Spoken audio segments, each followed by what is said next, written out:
ప్రభు అయినటువంటి యేసుక్రీస్తు నామమున మరి యేసయ్య మినిస్ట్రీలో చేరిన ప్రతి ఒక్కరికి కూడా శుభాభివందనాలు. మరి ప్రైజ్ ది లార్డ్ అండి.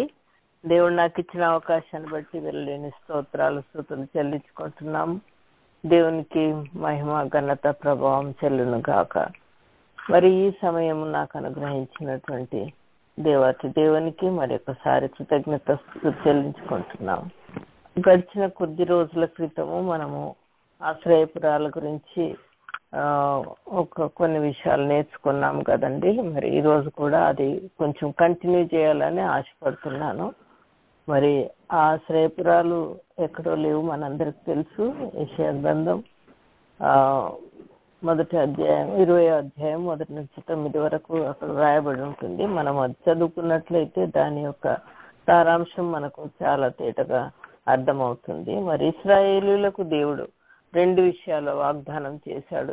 మరి ఐగుప్తులో నుంచి బయట తీసుకొని రాకముందు మోషేకు చేసినటువంటి వాగ్దానాలు, నిబంధనలు ఏంటంటే మరి ఆశ్రయపురములను ఇస్తాను, తర్వాత మరి ప్రామిస్డ్ ల్యాండ్ కూడా మీకు ఇస్తాను, వాగ్దాన భూమిని మీకు ఇస్తానని చెప్పి దేవుడు వాక్యంలో మరి రాయబడి ఉంటుంది. ఆ విధంగా ఆయన నమ్మదగిన వాడు కనుక ఆయన చేసిన ప్రతి నిబంధనను కూడా ఆయన ఏ విధంగా కూడా నెరవేర్చే దేవుడై ఉంటున్నాడు.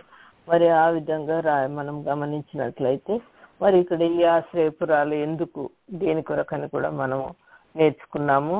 మరి ఆశ్రయపురంలో ఈ శత్రువు వచ్చి, హంతకుడు వచ్చి దాచుకోవడానికి, హంతకుడు తెలియక మరి ఇతరులను మరి ఎవరినైతే చంపివేస్తాడో తెలియక చేస్తున్నటువంటి విషయాలు దేవుడు మనల్ని క్షమించే దేవుడై ఉంటున్నాడు కనుక ఏ ఆశ్రయపురంలో దాచుకున్నప్పటికీ మరి అతను సేఫ్ అండ్ సెక్యూర్డ్గా ఉంటాడని మనం నేర్చుకున్నాం. మరి ఆ శత్రువు ఎవరో కాదు, ఆ యొక్క హంతకుడు ఎవరో కాదు, నేనే ఆ హంతకులం. మరి శత్రువు ఎవరు అంటే ఆ శత్రువు మన పాపమే మన శత్రువు. కాబట్టి మన పాపం మనల్ని తరుముతూ ఉంటుంది.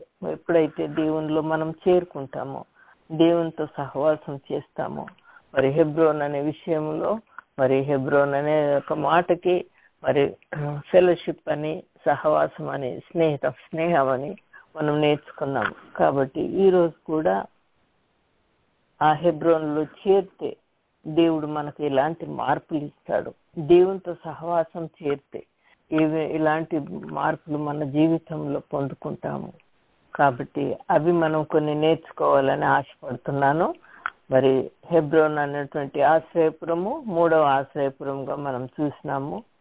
కాబట్టి హెబ్రోన్ అనగా సహవాసము, మరి ఫెలోషిప్ లేకపోతే ఫ్రెండ్షిప్ అనే అర్థం అని మనం ఇంతకుముందు నేర్చుకున్నాం. కాబట్టి మరి ఒకసారి కూడా గుర్తు చేస్తున్నాను, హెబ్రోన్ అనగా దేవునితో సహవాసం. మరి ఈ సహవాసంలో మనము చేరినప్పుడు మన జీవితాల్లో ఇలాంటి మార్పులు పొందుకుంటాం. మరి దుష్టులతో చేరినప్పుడు దుష్ట సహవాసం, చేరినప్పుడు దుష్టుల మార్గం, అదే సహవాసం మనకు. అందుకనే ఒక మాట అంటారు ఇంగ్లీష్లో, the birds of the same feather flock together అని. కాబట్టి మనము ఈ యొక్క దుష్ట సహవాసంలోనికి కాకుండా మరి మన యేసయ్య సహవాసంలోనికి వెళ్ళినట్లయితే, ఈ ఫెలోషిప్లో మనం ఉన్నట్లయితే మనకు ఎలాంటి మార్పులు జరుగుతాయి.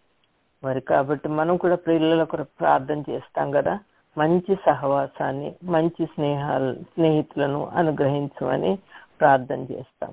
కాబట్టి యేసయ్య కూడా ఆ విధంగానే మన మంచి స్నేహితులు కావాలి, మంచి సహవాసంలో ఉండాలి నా బిడ్డలని ఆయన కోరుకుంటాడు. కాబట్టి మరి యేసయ్య ప్రేయర్లో, యేసయ్య మరి సహవాసంలో ఈ హెబ్రోన్లో మనం చేరినట్లయితే మరి మనకు జరిగే మొదటి మార్పు ఏంటంటే Hebron, God will change hour nature అని, మన యొక్క నేచర్ను మార్చేస్తాడంట. ఎప్పుడైతే మనము ఆశ్రయపురమైనటువంటి హెబ్రోన్లోకి పరిగెత్తుకుంటామో వెంటనే we will enjoy the fellowship of our God. దేవుని యొక్క సహవాసాన్ని మనం ఎంజాయ్ చేస్తాం, దేవుని సహవాసంలో మనం ఆనందిస్తాము. అంతేకాదు మనము నూతన పరచబడతాము, అది ప్రాముఖ్యమైన విషయం. మనము నూతన పరచబడతాం, మన జీవితమే మారిపోతుంది. we will become a new creature in Christ. మరి అప్పుడు మన లైఫ్ స్టైల్ మారిపోతుంది, మన యొక్క ఆలోచనలు మారిపోతాయి, మన నడవడి మారిపోతుంది. కీర్తన్ మరి 2వ కొరింథీయులకు రాసినటువంటి పత్రిక 5వ అధ్యాయము 17వ వచనం.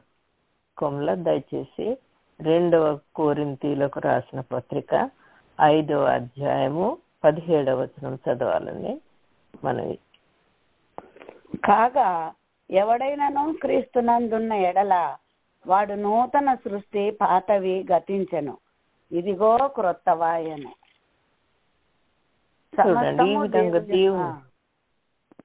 ఈ విధంగా మనము దేవునితో సహవాసం చేసినట్లయితే మన జీవితమే మారిపోతుంది. మన పాత జీవితాన్ని మనము మరి మర్చిపోతాం. పాత జీవితం మారిపోయి కొత్త జీవితాన్ని దేవుడు మనకు అనుగ్రహిస్తాడు. కాబట్టి ఆ దేవునితో సహవాసం చేయడము ఎంతో ప్రాముఖ్యమని మనం నేర్చుకుంటున్నాం. మన పాత జీవితాలను మార్చివేసి కొత్త జీవితాలను ఆయన అనుగ్రహించే దేవుడు. ఎందుకంటే మరి దేవునిలో మనం ఉన్నట్లయితే మన యొక్క మార్పు, మన యొక్క సహవాసము సమస్తం కూడా మారిపోతుంది. కాబట్టి ఈ విధంగా మనము ఆ యొక్క సహవాసంలో ఉండాలని మనము నేర్చుకోవాలి. ఎందుకంటే మన పాత జీవితం సమస్తము మారిపోయి సమస్తం కొత్తదైపోతుంది. నూతన సృష్టిగా మార్చబడినప్పుడు మరి వారి అపరాధాలను మరి వారి మీద మోపక క్రీస్తు ద్వారా తండ్రితో మనలను సమాధానపరుచుకుంటాడు. మన అపరాధాలన్నీ తీసివేస్తాడు, ఆయన వీపు మోసుకుంటాడు. మరి ఈ అపరాధాలు చేయబట్టి మనం తండ్రితో సహవాసం లేకుండా ఉంటాం. కాబట్టి మనము క్రీస్తు అనేటువంటి ఆయన యొక్క సహవాసంలో చేరినప్పుడు ఆయన మనల్ని సమాధానపరుస్తాడు.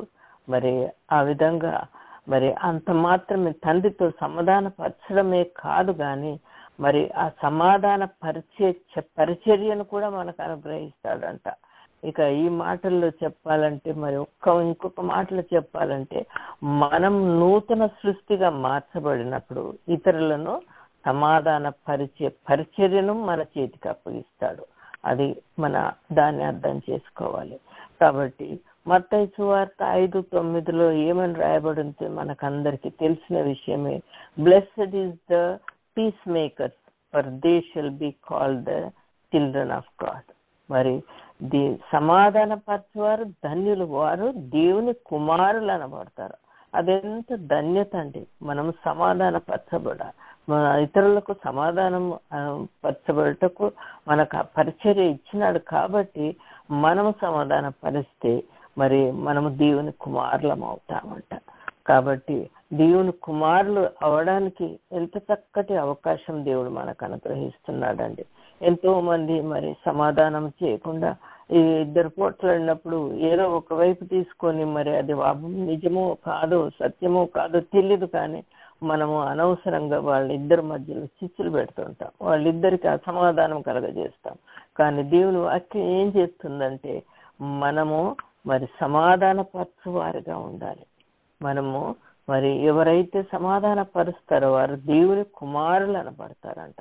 మరి దేవునిలో సహవాసం మనకు ఉన్నట్లయితే, యేసుక్రీస్తుతో మనము సహవాసం కలిగి ఉన్నట్లయితే ఈ సమాధాన పరిచర్య కూడా మన చేతికి అప్పగిస్తాడని దేవుని వాక్యం సెలవిస్తుంది. అలాగే మరి 2వది చూసినట్లయితే he gives us a new heart, ఒక కొత్త హృదయాన్ని. దేవుని సహవాసంతో ఉంటే నూతన హృదయం ఇస్తాడంట. ఏలైనగా మరి మానవుని హృదయం బాల్యం నుండి చెడ్డది, మనందరికీ తెలుసు. మరి అదే వాక్యము ఆదికాండం 8:21 కూడా రాయబడి ఉంటుంది. హెజ్కేలు 36 అధ్యాయం 24 కూడా రాయబడి ఉంటుంది. నూతన హృదయంను నూతన స్వభావం నీకు ఇచ్చేదను, మరి రాతి గుండెను తీసి మాంసపు గుండెనిచ్చేదను అంటాడు. మరి నా ఆత్మ మీ అందుంచి నా కట్టడలను అనుసరించు వారు గాను నా విధులను గైకొను వారు గాను చేసేదను అంటున్నాడు. మరి అప్పుడే మరి ఆయనతో సహవాసము ఏకాత్మతో ఆయనను ఆరాధించగలం. దయచేసి ఒకసారి మళ్ళీ యెహెజ్కేలు గ్రంథం 36:26 దయచేసి చదవాలని కోరుతున్నాను. యెహెజ్కేలు రాసిన గ్రంథం 36:26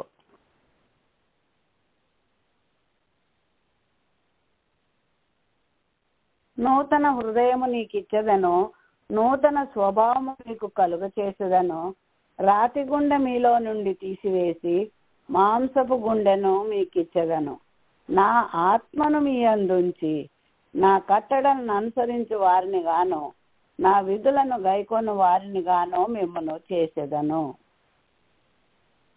మరి దేవుడు ఎంత మార్పు మనలో ఎన్నోసార్లు ఆయన మన హృదయం అనే తలుపు దగ్గర నిలబడి తడతాడు, కానీ మనం హృదయం ఎంతో కఠినంగా ఉంచుకుంటాం.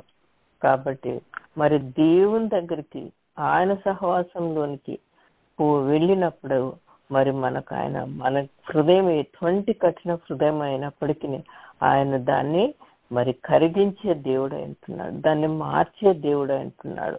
మరి కాబట్టి మనము ఈ హృదయం మనము నూతన హృదయం మనకు కావాలి అనుకుంటే దేవుని యందు సహవాసం కలిగి ప్రభువు నందు యేసయ్య నందు మనం సహవాసం కలిగి ఉండాలని దేవుని వాక్యం సెలవిస్తుంది. ఎందుకంటే మన హృదయము బహుఘోరమైందంట, అది భయంకరమైన వ్యాధి గలది అని చెప్తున్నాడు.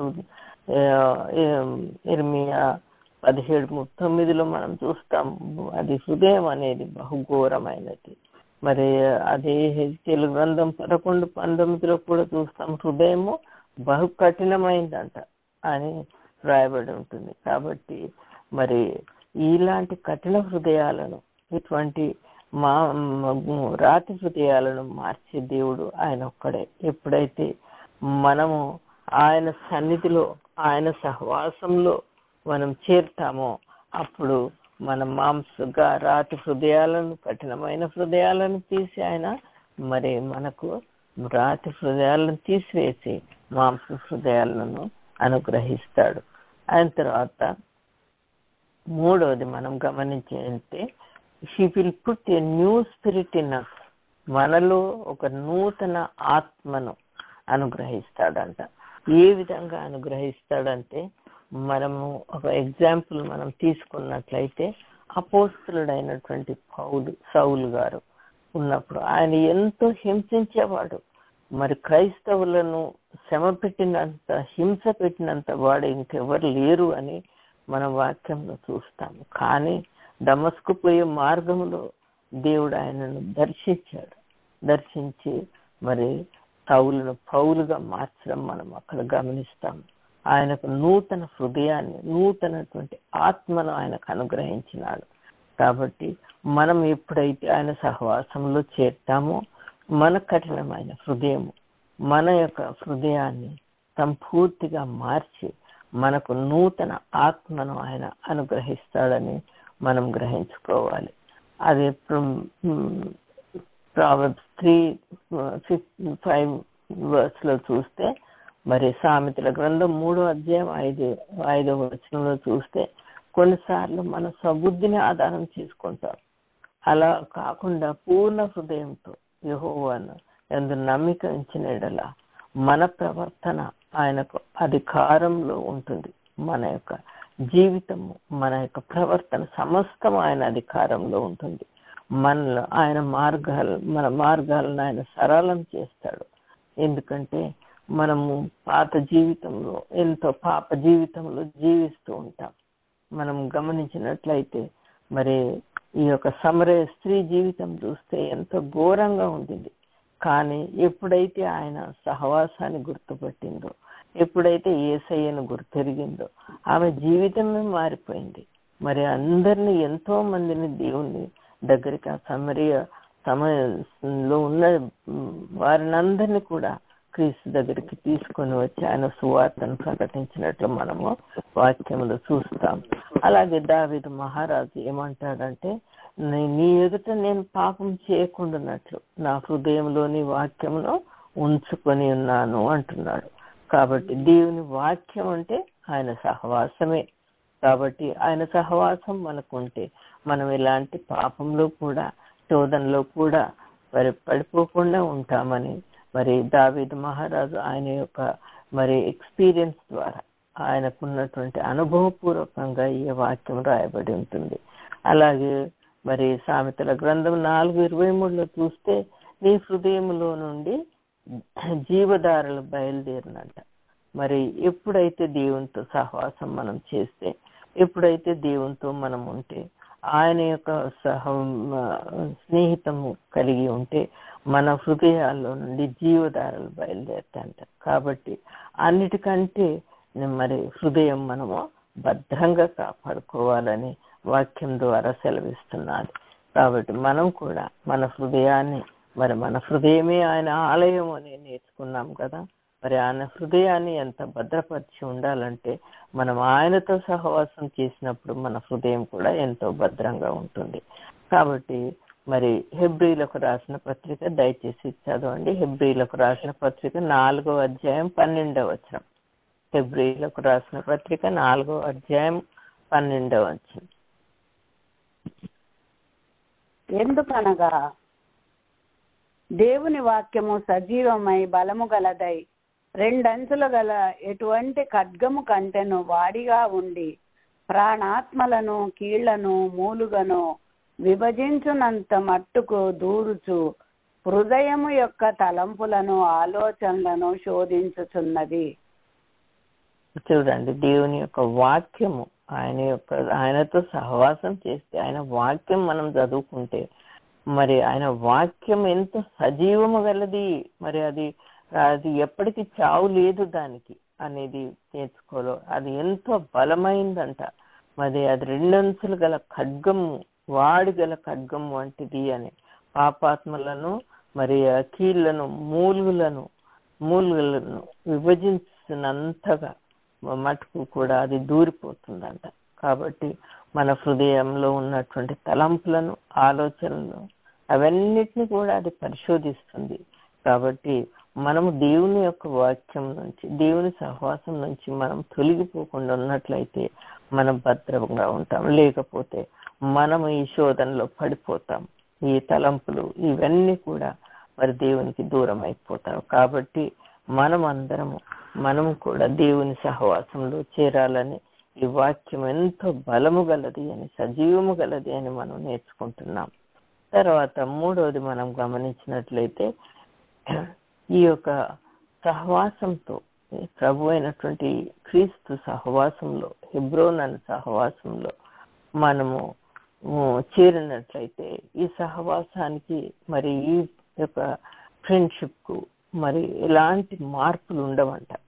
ఎందుకంటే ట్రూ ఫ్రెండ్షిప్ కాబట్టి there will be no change. మన ప్రాణ స్నేహితులు ఎన్నటికి కూడా మన స్నేహితులతో ఎన్నటికి మార్పు ఉండదు. ఆయన మన స్నేహితుడుగా ఉన్నప్పుడు రహస్యాలు, మరి మర్మాలు మనతో కూడా ఆయన పంచుకుంటాడు. మరి ఇలాగ మనము తెలుసు, అబ్రహాము మరి దేవుని స్నేహితుడు అని రాయబడి ఉంటుంది.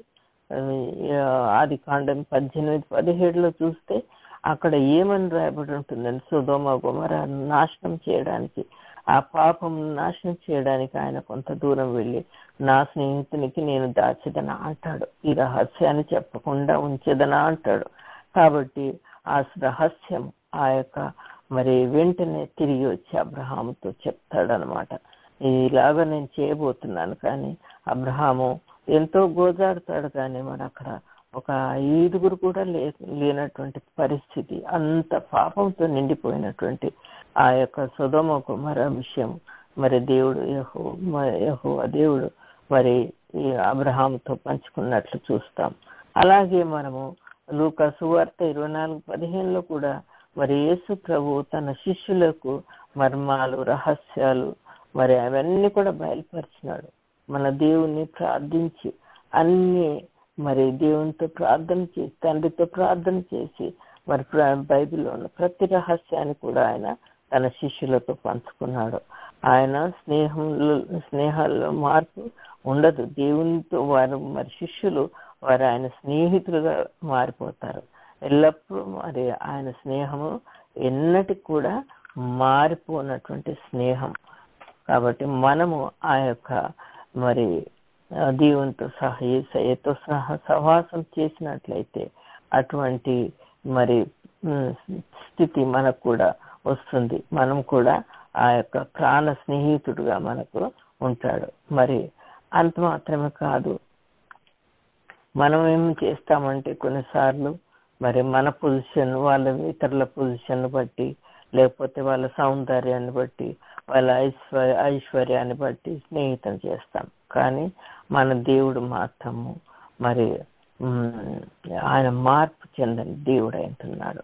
ఆయన మరి విరిగి నలిగిన హృదయం కలిగిన వారిని ఆయనకు ఆసన్నులే, ఆయనకి ఇష్టం. కాబట్టి మనం కూడా విరిగి నలిగిన హృదయంతో ఆయనతో సహవాసం చేసినట్లయితే ఆయన మనకు నిజమైన స్నేహితుడు అవుతాడు. ఆయన మనలను ఎంతో ప్రేమిస్తాడు.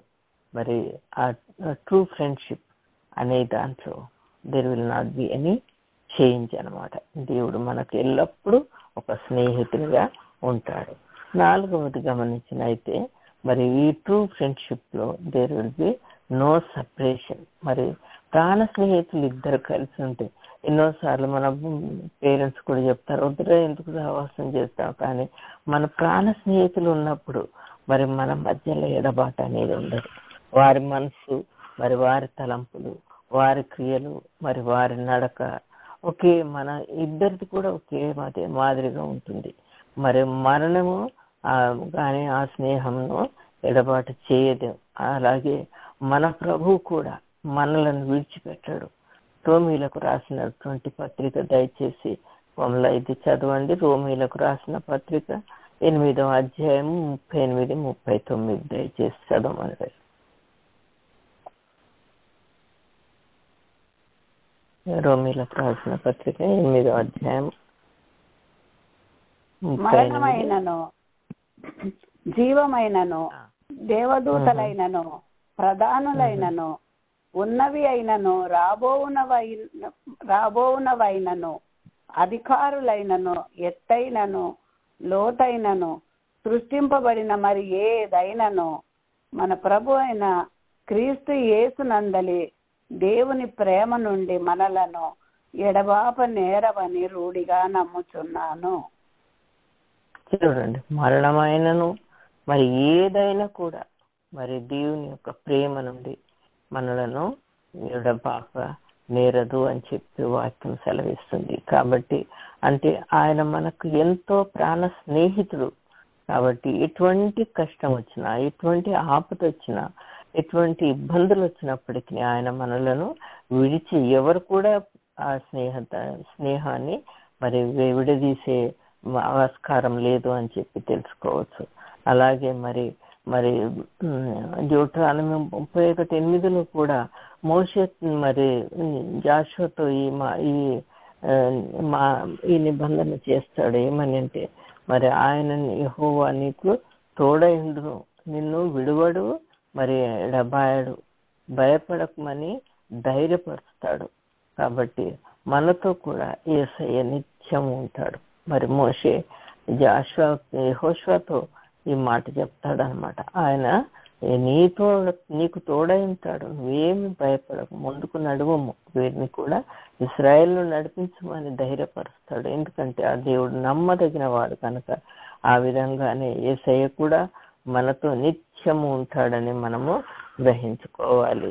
కాబట్టి ఆయనతో స్నేహం చేయడానికి నేర్చుకోవాలి. 5వ వచనం చూసినట్టయితే he will be in our sufferings. మన కష్టాలలో, మన ఇబ్బందుల్లో మరి ఆయన మనకు నెమ్మది కలుగు చేస్తాడు, మనతో ఉంటాడు. ఆయన 2 కొరింథీ మొదటి అధ్యాయము 4వ వచనం దయచేసి చదమ్మా.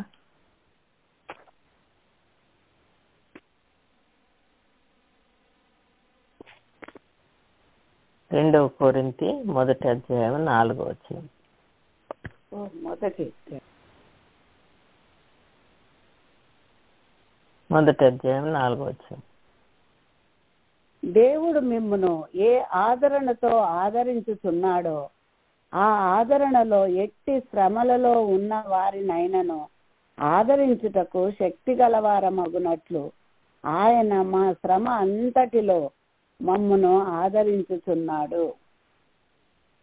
చూడండి, మనకు సఫరింగ్ వచ్చినప్పుడు, మనకు కష్టాలు వచ్చినప్పుడు, మనకి ఇబ్బందులు వచ్చినప్పుడు మనం కృంగిపోతాం. కానీ ఆ కృంగిపోకుండా ఆయన మనల్ని లేవనెత్తడానికి ఆ యొక్క యేసయ్య మనతో ఉంటాడు. ఎప్పుడైతే మనం ఆయనతో సహవాసం చేస్తామో, ఎప్పుడైతే ఆయనతో స్నేహం చేస్తామో, మనల్ని కృంగిపోకుండా, కష్ట దినాలు వస్తాయి, ఇబ్బందులు వస్తాయి, ఇరుకులు వస్తాయి, ఎంతో మరి అనారోగ్య స్థితులు వస్తాయి. కానీ మనం కృంగిపోకుండా ఉండడానికి ఆయన ఆ యొక్క మరి ధైర్యాన్ని మనకు అనుగ్రహిస్తున్నాడు. ఆ యొక్క ధైర్యంతో ఆయనతో సహవాసం చేస్తే ఇలాంటి ధైర్యం మనము పొందుకుంటాం. కీర్తనలు 94:13 కూడా ఇదే వాక్యం రాయబడి ఉంటుంది. కాబట్టి మనము ఆయనతో సహవాసం చేయాలి. యెషయా గ్రంథము 43:2-3 చూస్తే తన ప్రజలైనటువంటి ఇశ్రాయేలీయులకు ఆయన పేరు పెట్టి నా సొత్తు అని చెప్పుకుంటాడు. వారి కష్టాలలో, వారి శ్రమల్లో, వారి ఇరుకుల్లో, శోధనలో వారితో తోడైంది వారి ఆయన ఆ యొక్క భయంకరమైనటువంటి బానిసత్వం నుండి విడిపిస్తాడు. ఎదుటి స్నేహితాన్ని అవసరతలో ఆదుకుంటాడు. ఎందుకంటే ఆయన నా సొత్తు అంటున్నాడు. కాబట్టి ఆయన సొత్తు. ఎప్పుడైతే మనము ఆయనతో స్నేహితం చేస్తామో మనం ఆయన సొత్తు అయిపోతాము. అది ట్రూ ఫ్రెండ్షిప్ లో ఉన్నటువంటి రహస్యం. మరి ఈ హెబ్రోన్లో మరి నిన్ను సృజించిన వాడగు యెహోవా, ఇశ్రాయేలు నిన్ను నిర్మించిన వాడు ఇలాగ సెలవిస్తున్నాడు, నేను నిన్ను విమోచించి ఉన్నాను, భయపడకము, పేరు పెట్టి నిన్ను పిలిచి ఉన్నాను, నీవు నా సొత్తు. చూడండి, ఎప్పుడైతే మనం ఆయన స్నేహితులం అవుతామో మరి ఆయన సొత్తు అయిపోతాం అన్నమాట. మరి అదే ట్రూ ఫ్రెండ్షిప్ లో ఉన్నటువంటి రహస్యం. మరి హెబ్రోన్ లో కూడా మరి ఆయన సహవాసాన్ని, ఆయన యొక్క స్నేహితాన్ని మనం ఎంజాయ్ చేస్తాం. Hour God is a true friend in our suffering. మరి నిజంగా చూసినట్లయితే షడ్రక్, మెషక్, అబేద్నెగోలు ఎంతో దేవుని పై ఆధారపడి ఉంటున్నారు. చనిపోయినా పర్వాలేదు అన్నారు. కానీ ఆ మండుచున్నటువంటి అగ్నిగుండంలో మరి 4వ వ్యక్తిగా, స్నేహితునిగా నిలిచి వారిని రక్షించాడు. కాబట్టి దేవుడు మనం ఎప్పుడైతే ఆయన సహవాసంలో ఉంటామో ఆయన మనల్ని విడిచిపెట్టే దేవుడు కాదు. దానియేలు విషయంలో కూడా మరి ఆకలి కొనినటువంటి ఆ సింహ బోన్లో వేసినప్పుడు ఆయన సింహాల నోర్లను మూసేపించాడు. మరి యోసేపు విషయంలో కూడా మనం గమనిస్తే అదే వాక్యం, మరి అదే తోడు, అదే ఆయన తోడు ఉండి నడిపిస్తాడు అనమాట. మరి ఆయనను మరి జైల్లో నుండి ఆయనను ఒక సింహాసనం మీద కూర్చొని పెడతాడు. మరి అలాంటి స్నేహితులు మనకు ఉండాలి. కాబట్టి అటువంటి స్నేహితులు మనం ఉన్నట్లయితే మన కష్టాలలో, మన ఇబ్బందుల్లో కూడా ఆయన సహాయం చేసే దేవుడు అంటున్నాడు. కీర్తనల గ్రంథము 34 అధ్యాయము 6-8 దయచేసి చదువు. కీర్తనల గ్రంథము 34:6-8 2 వచనాలు.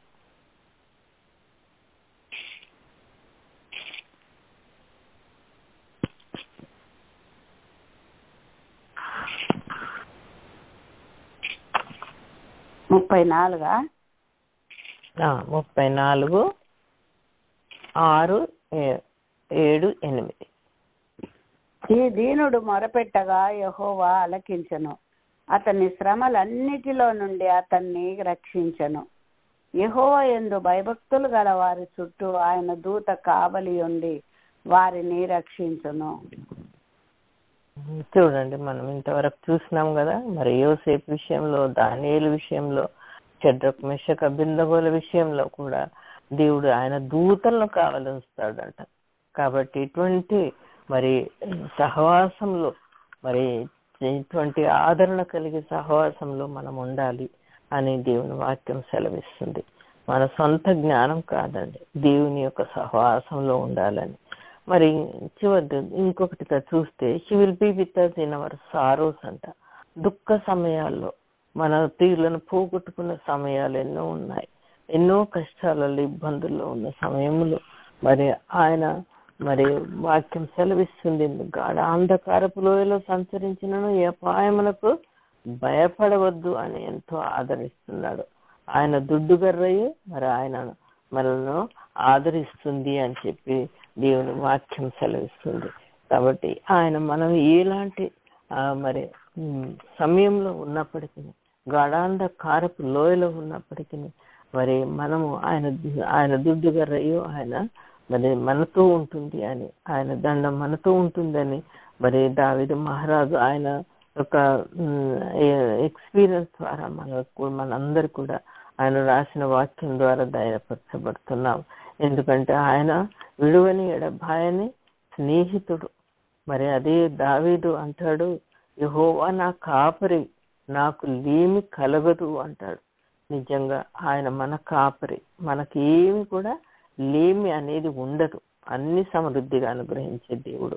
మరి హాగరు కూడా తన కుమారుని తీసుకుని వెళ్ళేటప్పుడు దేవుని వైపు చూసి ఆమె ప్రార్థించినప్పుడు ఆమెకు మరి ఆయనకు చూసే దేవుడు అని పేరు పెట్టింది. మరి వెంటనే తన కుమారునికి కావలసినటువంటి దాహం తీర్చుటకు అక్కడ నీటిని ఉపయోగించినట్టు మనం చూస్తున్నాం. అలాగే లాజరు చనిపోయినప్పుడు కూడా యేసు మరి తన అక్కల విషయం ఆలోచించి వారి దుఃఖ సమయంలో ఎంతో బాధలో ఉన్నప్పుడు మరి యేసు కూడా ఏడ్చాడు. వాళ్ళతో ఏడ్చి వారిని ఓదార్చి తిరిగి తన తమ్ముడైనటువంటి లాజరును మరి వారికి అప్పగించినాడు. ఈ విధంగా దేవుడు మనతో ఉన్నప్పుడు, మనము ఆయనతో ఉన్నప్పుడు మరి ఇలాంటి మరి దుఃఖ సమయాలు అయినప్పటికీ, వేదన సమయాలు అయినప్పటికీ మరి ఇలాంటి సమయాల్లో దేవుడు మనకు ఆదరించే దేవుడు యేసయ్య. కాబట్టి మనము యేసయ్యతో సహవాసం చేయడానికి నేర్చుకోవాలి.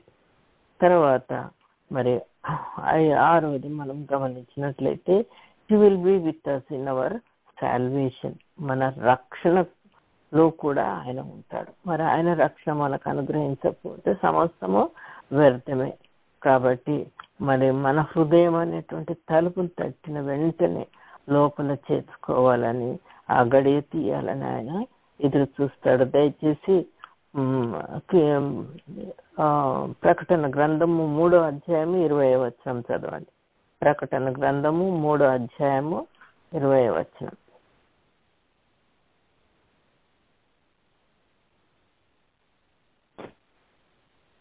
ఇదిగో నేను తలుపు నొద్ద నిలుచుండి తట్టుచున్నాను.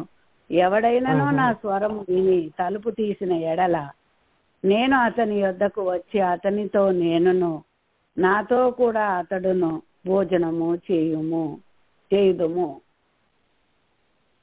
చూడండి, మరి మనం ఎప్పుడైతే ఆయన యొక్క మరి ఉచితమైన రక్షణ పొందుకుంటామో మరి ఆయనే మన హృదయం అనే తలుపు దగ్గర వచ్చి తడుతున్నాడంట. కాబట్టి మనం వెళ్ళడం లేదా ఆయన వచ్చే మన హృదయాన్ని తడుతున్నాడు. ఎప్పుడైతే ఆ యొక్క స్వరం వింటామో, మనం ఎప్పుడైతే ఆ హృదయం అనే గడియను మనం తలుపును తీస్తామో ఆ క్షణమే ఆయన మన స్నేహితుడు అవుతాడు. ఆ క్షణమే ఆయన మనలోకి వస్తాడు, వెంటనే మనల్ని హత్తుకుంటాడు. అప్పటి నుండి మనము ఆయన స్నేహంతో మరి మొదలవుతాము. మన రక్షకుడు అనుభవంలో ఆయన సహవాసం పొందుకుంటాం. మన రక్షణలో ఉంటే ఆయన యొక్క సహవాసం ఏంటో అనేది అర్థమవుతుంది.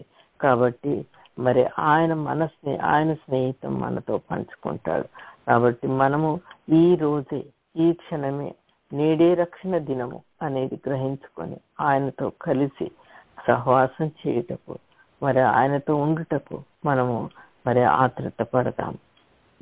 చివరిదిగా 8వ చూసినట్లయితే he will change our walk, మన యొక్క నడకను కూడా ఆయన మార్చివేస్తాడు. అంటే మన నడక మార్చివేస్తాడు అనేది మరి ఆదికాండం 17:1 చూస్తే దేవుడు మరి అబ్రహాముతో అంటాడు, నా సన్నిధిలో నడుచు నిందారహితునిగా జీవించాలి అని చెప్పి దేవుడు చెప్తాడు. ఆయన సన్నిధిలో ఏ విధంగా ఉండాలంట? నిందారహితులుగా. ఎందుకనగా మానవుని నడక మరి పాము వలె వంకర నడకగా ఉంటుందంట. అనగా యథార్థమైనది కాదు అని చెప్పి అర్థమవుతుంది. అందుకే హెబ్రోన్లో మన నడక మారిపోతుంది. రోమీలకు రాసిన పత్రిక 6:4 చూస్తే నూతన జీవము మనము పొందిన వారమై నడుచుకుంటాము అని రాయబడి ఉంటుంది. అంటే మన యొక్క నడక మారిపోతుంది అని. అదే వాక్యం అదే చూస్తే మరి సామెతల గ్రంథం 21:2-3 కూడా చూస్తే నీతి న్యాయములతో నడుచుకోవాలి అని. మనము నిందారహితంగా నడుచుకోవాలి, మనము మరి యథార్థంగా నడుచుకోవాలి, నీతి న్యాయములతో నడుచుకోవాలని దేవుడు ఆశిస్తున్నాడు. నీతి న్యాయమైన నడక మరి బలులను అర్పించుట కంటే మరి శ్రేష్టమని దేవుని వాక్యం బోధిస్తుంది. కాబట్టి 1 యోహాను 4:7 మనం చూస్తే ఆయన సహవాసంలో యథార్థమైన నడక నేర్చుకుంటామంట. హెబ్రోన్లో యథార్థమైనటువంటి నడక నేర్చుకుంటాం. మన స్నేహితుల వలె నడుచుకుంటాం. మరి మనం ఇద్దరం కూడా యేసుతో మనము ఒక స్నేహితులుగా నడుచుకుంటాం. కానీ ఆయనకు యథార్థంగా లేకపోతే అననీయ సఫీరాల గురించి మనం గమనించినట్లయితే మరి వారు ఏమైపోయినారు? ఆయనకు యథార్థమైనటువంటి జీవితం లేకపోతే మరణమే మనకు ఆశ్రయం. కాబట్టి మనకు ఆయన కోపము సహవాసం చేయకుండా మరి క్రోధము గల వారితో పరిచయము కలిగి ఉండకుండా మనము యేసయ్యతో కలిగి ఆయనతో యథార్థమైన స్నేహితం చేసినట్లయితే ఆయన మనలను మరి ఈ యొక్క భయంకరమైనటువంటి ఆయన ఉగ్రత నుండి ఆయన తప్పిస్తాడు అనేటువంటి సత్యాన్ని మనము నేర్చుకోవాలి. ఎందుకంటే భక్తిహీనుల ప్రవర్తన మరి చెడు మార్గంలో నడిపిస్తుందంట. కాబట్టి మనము ఈ భక్తి లేనటువంటి వారి నడకల్లో మనం నడవకూడదు. యేసయ్య మార్గంలో మనం నడవాలి. మరి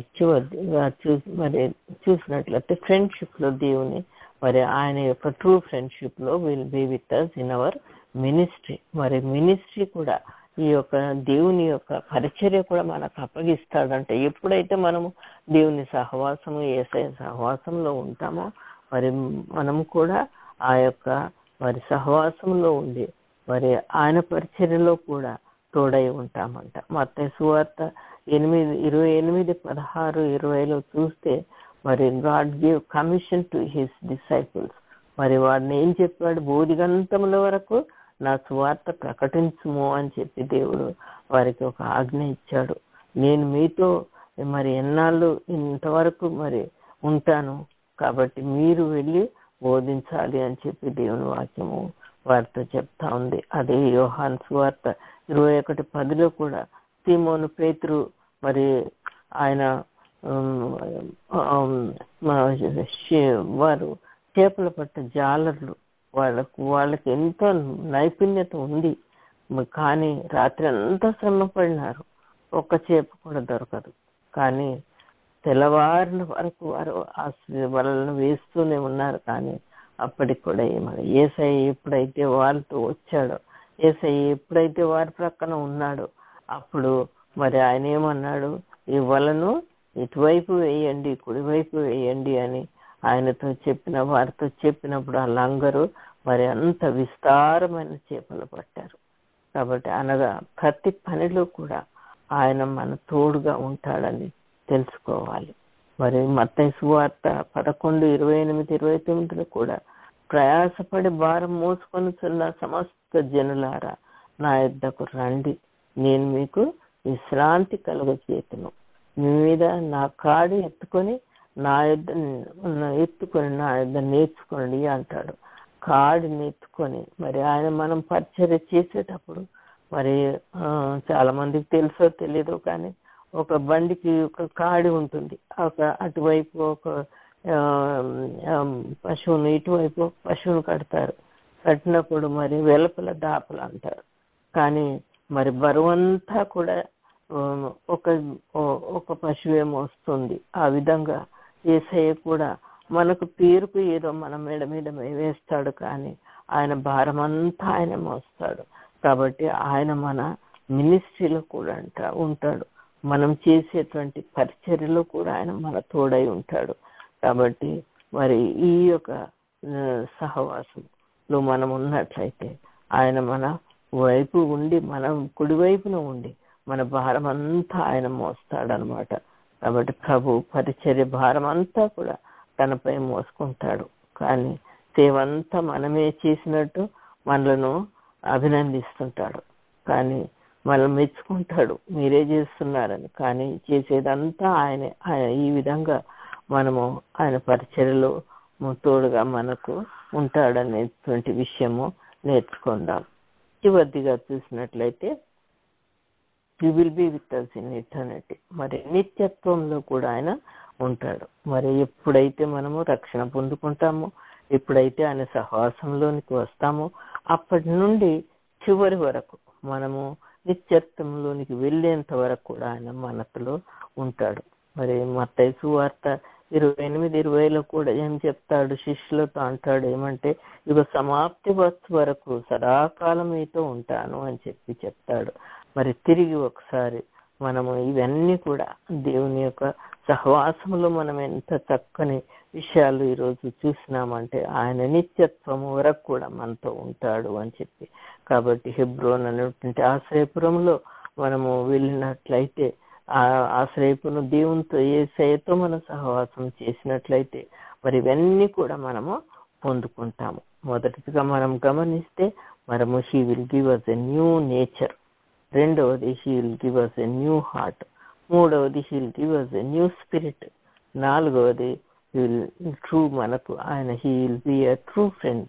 తర్వాత ఐదవది చూస్తే మరి ట్రూ ఫ్రెండ్షిప్ లో సెపరేషన్ అనేది లేదు. ఆరవది చూస్తే he will be with us in our sufferings అంటాడు. ఏడవది చూస్తే he will be with us in our sorrows and he will be with us in our salvation. మరి తొమ్మిదవది చూస్తే he will change our walk. మరి 10వది చూస్తే he will be with us in ministry. 11వది చూసినట్లయితే he will be with us in eternity. మరి నిత్యత్వం వరకు ఆయన మనతో ఉంటాడు.